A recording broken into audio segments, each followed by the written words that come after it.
नेपाल शब्द कहाँबाट र कसरी आयो भन्नेमा यकिन तथ्याङ्क छैन।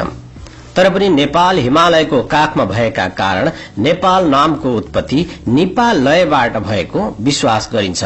साथै नेपाल शब्द तिब्बती भाषामा नियम पालबाट आएको पनि भन्ने गरिन्छ, जसको अर्थ पवित्र भूमि भन्ने हुन्छ। यसैगरी नेपालमा उल्लेख्य मात्रामा ऊनको उत्पादन हुने र ऊन राख्नलाई तिरपालको प्रयोग गरिन्थ्यो। त्यसैले ऊनको अर्थ ने र तिरपालको अर्थबाट अपभ्रंश भएर पाल बन्यो अनि त्यस पश्चात नेपाल बनेको पनि भन्ने गरिन्छ। दर्शकबिन, आजको यो श्रृंखलामा तपाईहरू समक्ष हामी नेपालको प्राचीन इतिहासको बारेमा महत्वपूर्ण सामग्री प्रस्तुत गर्दैछौं। यो भिडियोलाई अन्त्यसम्म हेर्नुहोला। साथै यस्तै रोचक, ज्ञानवर्धक अनि ऐतिहासिक भिडियोहरू हेर्नका निमित्त हाम्रो च्यानललाई सब्स्क्राइब गरेर हामीसँग जोडिनुहोला।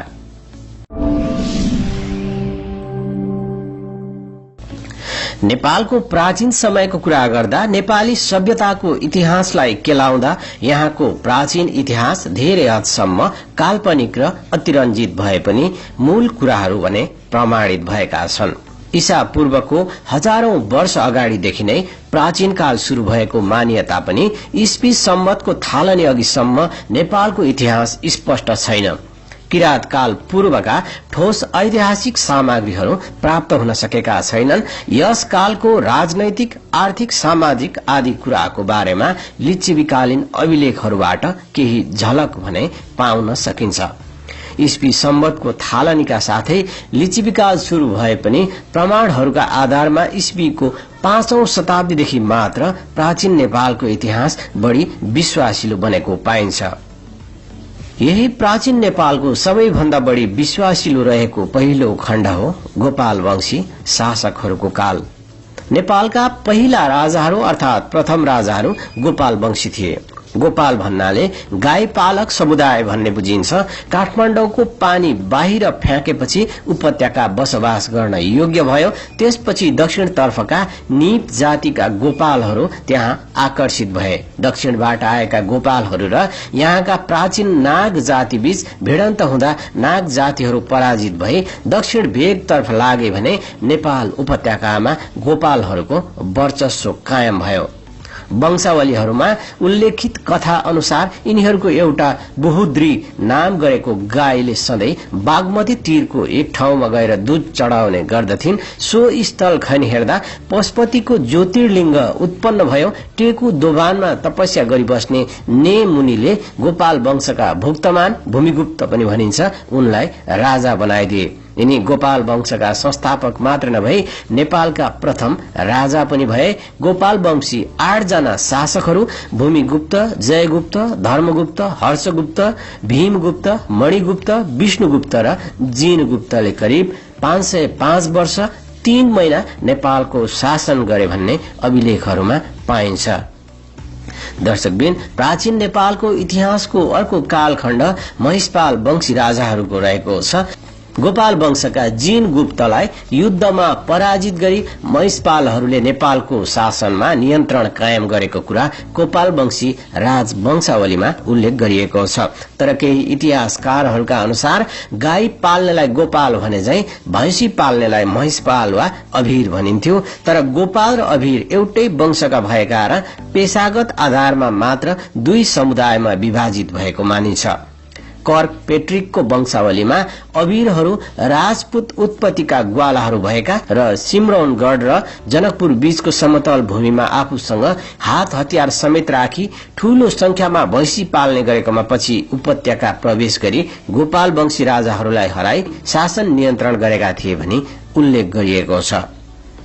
यस वंशका प्रथम राजा वीर सिंह हुन्। गोपाल वंशावली अनुसार यस वंशका 3 शासकहरूमा बरसिंह, जयसिंह र भुवन सिंहले क्रमशः 49 वर्ष, 71 वर्ष 2 महिना र 41 वर्ष गरी जम्मा 161 वर्ष 2 महिना शासन गरेका थिए। त्यस पश्चात शुरू हुन्छ किरात वंशी राजाहरूको काल। नेपाल उपत्यकामा राज्य गर्ने लिच्छवी राजवंश भन्दा अगाडि र महिषपाल वा अभिर वंश भन्दा पछाडि बीचको समयमा किरात वंशीय राज खलकको शासन उपत्यकामा रहेको थियो भन्ने विवरण साहित्यिक स्रोतहरूमा फेला पर्ने गर्दछ। गोपाल वंशावलीमा किरात राजाहरूको सूचीका साथै उनीहरूको मूल स्थान तामाकोशी र सोनकोशी बीचको भूभाग भनी बताइएको छ। अबीर वंशका अन्तिम राजा भुवन सिंहलाई युद्धमा पराजित गरी किरात वंशी राजा युलुङ वा यलम्बरले शासनमा नियन्त्रण कायम गरेका थिए भन्ने भनाइ छ। यो द्वापर युगको अन्त्य वा कलियुगको प्रारम्भतिर 6औं शताब्दीमा घटेको घटना मानिन्छ। नेपालमा ऐतिहासिक घटनाक्रमको सुरुवात किराती राजाहरूबाटै भएको मानिन्छ। गोपाल वंशावलीमा 32 भाषा वंशावलीमा 28 र राइट वंशावलीमा 29 राजाहरूको विवरण पाइन्छ। तथापि किरात वंशका 29 पुस्ताका 32 राजाहरूले झण्डै 1500 वर्ष जति शासन चलाएको मानिन्छ। किरात वंशी मुख्य राजाहरूको नामावली यस प्रकार रहेको छ। पहिला राजा यलम्बर। किरात राज्यका संस्थापक यलम्बर ज्यादै वीर थिए। यिनले महिषपाल अबीर वंशका शासक भुवन सिंहलाई हराएर किरात राज्य व्यवस्था स्थापना गरेका थिए। यिनलाई कतै कतै युलुङ पनि भनिएको छ। यिनै नामबाट पाटन शहरको पुरानो नाम यल रहन गएको पनि मानिन्छ। अर्का राजा हुमती।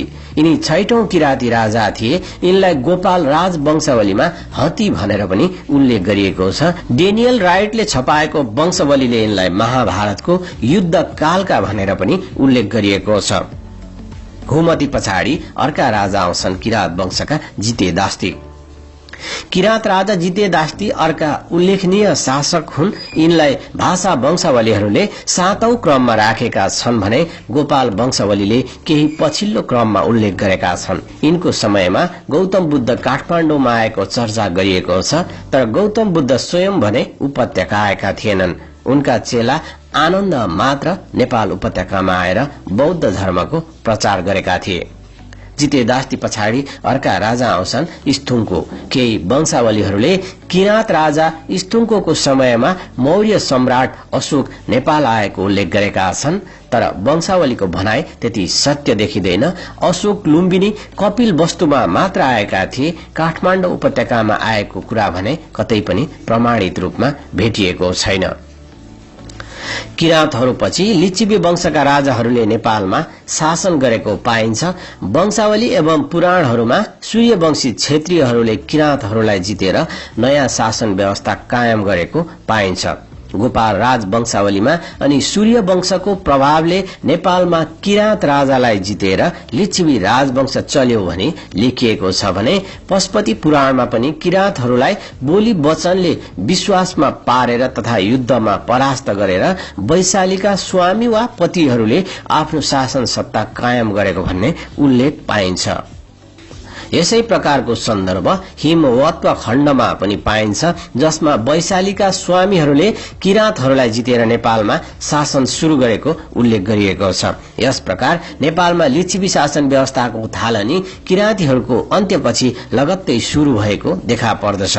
गोपाल वंशावलीहरूका अनुसार अन्तिम किराती राजा खिगु, भाषा वंशावली अनुसार गालिज, राइट वंशावली अनुसार किरात राजा गस्तीलाई परास्त गरेर वा धपाएर लिच्छवी राजवंशले नेपालमा शासन शुरू गरेको देखिन्छ। लिच्छवी राजवंशको थालनी कुन समयदेखि भयो यसबारे यकिन गर्न भने सकिएको छैन। लिच्छवीहरू नेपालमा आउनुभन्दा अगाडि भारतको मुजफ्फरपुर नगरको बसाड भन्ने वैशालीमा स्वतन्त्र गणतन्त्रात्मक शासन प्रणाली अनुसार शासन चलाउने गर्दथे।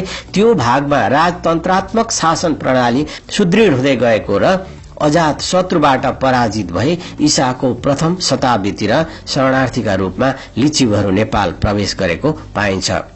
वैशालीमा शासन चलाएका लिच्छवीहरूले यहाँका भुरे टाकुरे सामन्त राजाहरूलाई हराई शासनमा कब्जा गर्ने महत्वाकांक्षा प्रदर्शन गरे, तर लिच्छवीहरूको सत्तामा कब्जा त्यति सरल र सहज नभई ठूलो संघर्ष र रक्तपातपूर्ण घटनाबाट मात्र सम्भव भएको थियो।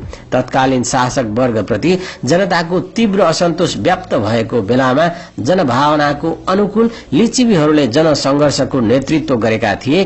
किरातहरू युद्धमा हारेर पूर्वी भेगमा विस्थापित हुन बाध्य भयो भने केन्द्रमा लिच्छवीहरूको राज्य सत्ता कायम हुन पुग्यो। जनहितलाई बढी स्थान दिने शासन व्यवस्था, संगठित जनजीवन, उन्नत आर्थिक व्यवस्था, शिक्षाको स्तर, आकर्षक कला तथा आदि कुराले गर्दा लिच्छवी काललाई नेपालको इतिहासमा स्वर्णमय युग पनि भनिएको छ।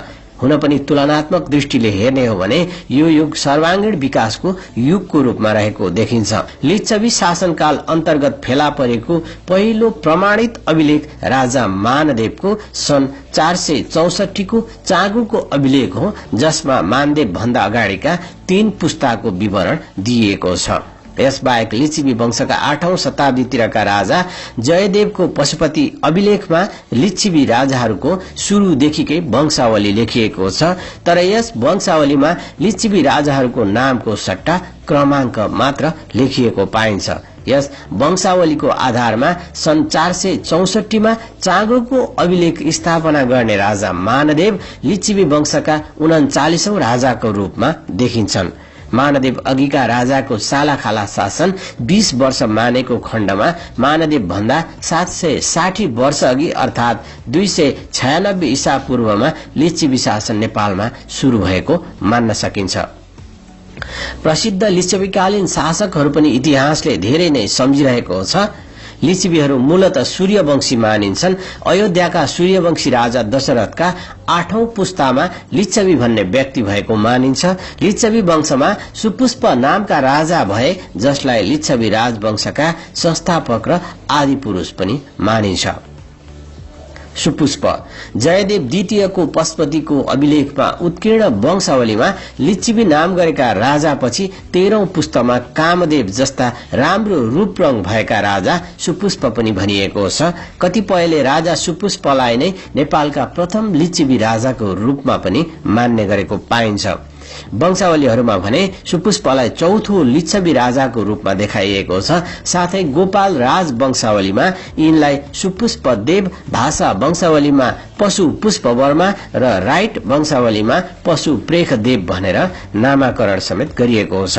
गोपाल राज वंशावलीका अनुसार यिनले नेपालमा वर्ण व्यवस्था कायम गर्नुका साथै पशुपतिको देवल बनाउने, त्यसमा छाना हाल्ने, शहरलाई सुन्दर बनाउने, राज्यमा मर्यादा कायम गर्ने तथा न्यायपूर्वक राजा प्रजाहरूको पालना गर्ने काम गरेका थिए। यसबाहेक यी राजाले पशुपतिमा सुनको छाना हाल्नुका साथै गजुर समेत थपेर अग्लो र भव्य तुल्याएको उल्लेख छ। यसैगरी राजा सुपुष्पले भूमि वा जग्गा सम्बन्धी मर्यादा बाँधेको कुराको उल्लेख गोपाल राज वंशावलीमै पाइन्छ।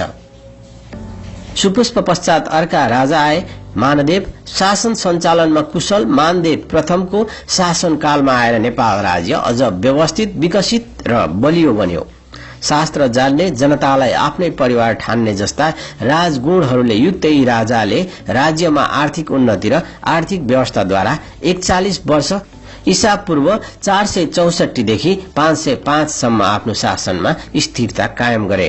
आफ्नो राज्यमा मुद्राको व्यवस्थाको अतिरिक्त काल विद्या स्रोतको समेत विकास गरे। प्रथम राज दरबार, मानगृह जस्तो भव्य भवन, श्री नामाङ्क र श्री भोगिनी अंकित नेपालको प्रथम मुद्रा यिनै कालमा तयार भएका थिए।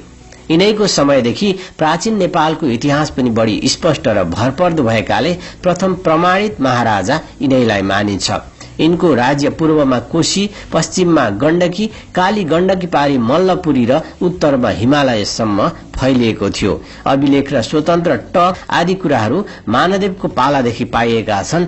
चाँगुनारायणको मानदेव नृपको अभिलेख ईसा पूर्व 464 भन्दा मालीगाउँमा प्राप्त जय वर्माको 163औं सम्वतलाई प्राप्त सर्वप्राचीन प्रामाणिक अभिलेख मानिन्छ। यसरी विक्रमको 6औं शताब्दीदेखि नेपालको प्रामाणिक इतिहास प्रारम्भ भएको पाइन्छ। मानदेव पछि महिदेव, वसन्तदेव आदि राजाहरू भए। वसन्तदेव बालक भएकाले मन्त्रीहरू रविगुप्त र क्रमलील शक्तिशाली भए। संयुक्त शासन र फेरबदल छिटो भएकाले ईस्वी सम्मत 536 देखि 545 सम्म राजनैतिक अस्थिरता व्याप्त भएको पाइन्छ।